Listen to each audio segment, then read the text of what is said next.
मनोज जी, क्यों केजरीवाल जी पे आप लोग हमला करवाते रहते हो? फिर सिक्योरिटी भी ऐसा छीन लेते क्यों हो? होता है वीरेंद्र? मैं बहुत गंभीरता से कह रहा हूँ, इस आने वाले 8 दिनों में गंभीर हमले का आरोप अरविंद केजरीवाल फिर लगवाएंगे।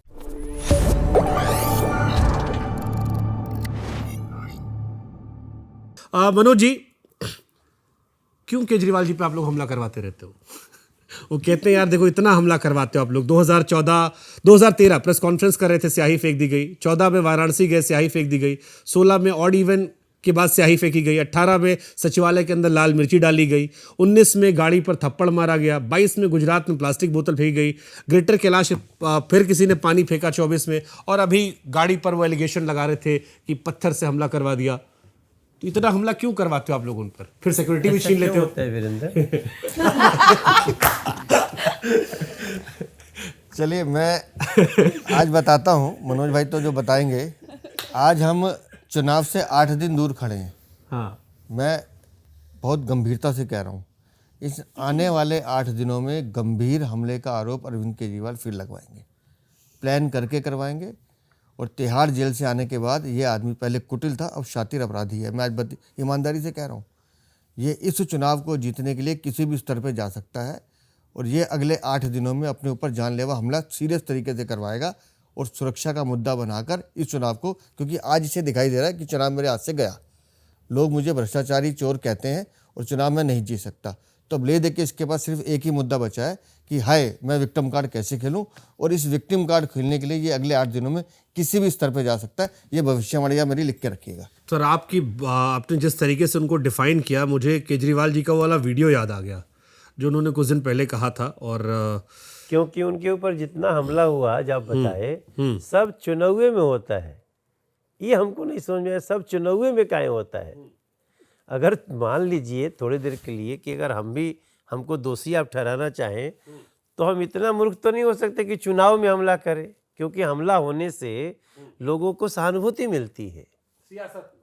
हाँ, इसलिए चुनाव में अगर किसी के ऊपर खाली हमला होता है तो समझ लीजिए वो खुद ही करवाता है। अब वो एक लंबा चौड़ा लिस्ट निकाल लेते, केजरीवाल ये है, केजरीवाल वो है, केजरीवाल ये है। अब वो शब्द नहीं बोल सकता क्योंकि वो अनपार्लियामेंट्री शब्द है। वो कहते हैं आप लोग दिन भर गाली भी देते रहते हो। क्षमा करिएगा, मैं बीच में विघ्न डालूंगी। 12:15 हो रहे, कृपया घर पे फोन करके मेरे पिता को कोई बोल देगा कि प्लीज वो सो जाएं। हम जल्दी समराइज कर देंगे। हाँ, थैंक यू। जस्ट एक बार उनको बोल दो कि हम लोग अभी भी पॉडकास्ट में हैं, प्लीज वो सो जाएं। 11 बजे पॉडकास्ट शुरू हो तो क्या नहीं, it's just that he won't sleep until I reach home, so I just, and मेरे पास फोन नहीं है इसलिए so sorry। कोई बात नहीं। थैंक यू जी। हाँ जी। हाँ मनोज जी, आप कहाँ थे? जैसे आप तो बिहार से आते हो, इतना मीठा बोली है वहाँ पे।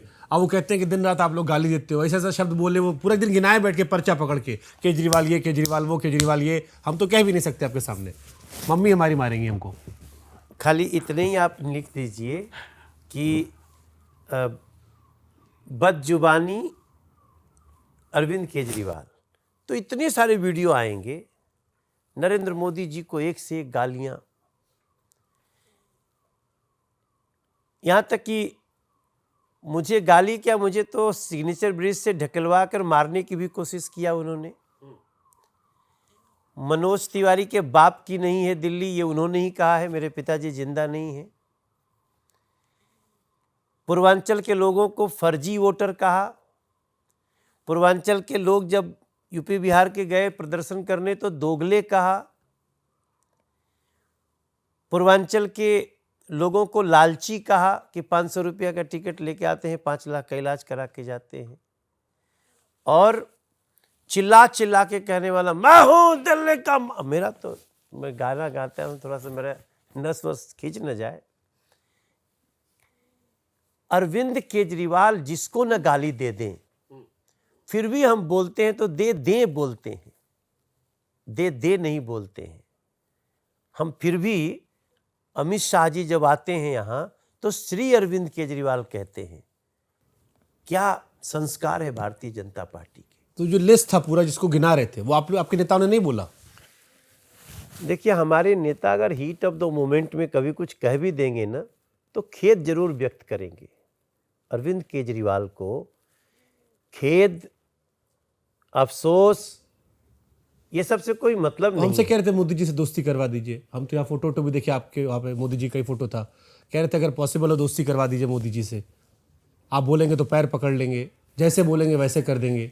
ये करने की नीयत है उनकी। हाँ, हमारे साथ तो तो उन्होंने मैं यही कहा है। पूछना चाहती हूँ, भारत के पहले विपक्ष के वो ऐसे सिटिंग चीफ मिनिस्टर हैं जिन्होंने विधानसभा का सत्र बुलवाया और सदन में जो प्रिविलेज होती है उसका दुरुपयोग करा, व्यक्तिगत टिप्पणी कर कर, और केवल कटाक्ष नहीं, जिस तरह जितनी अभद्र भाषा का उन्होंने प्रयोग करा आदरणीय प्रधानमंत्री श्री नरेंद्र मोदी जी के लिए, उसका क्या?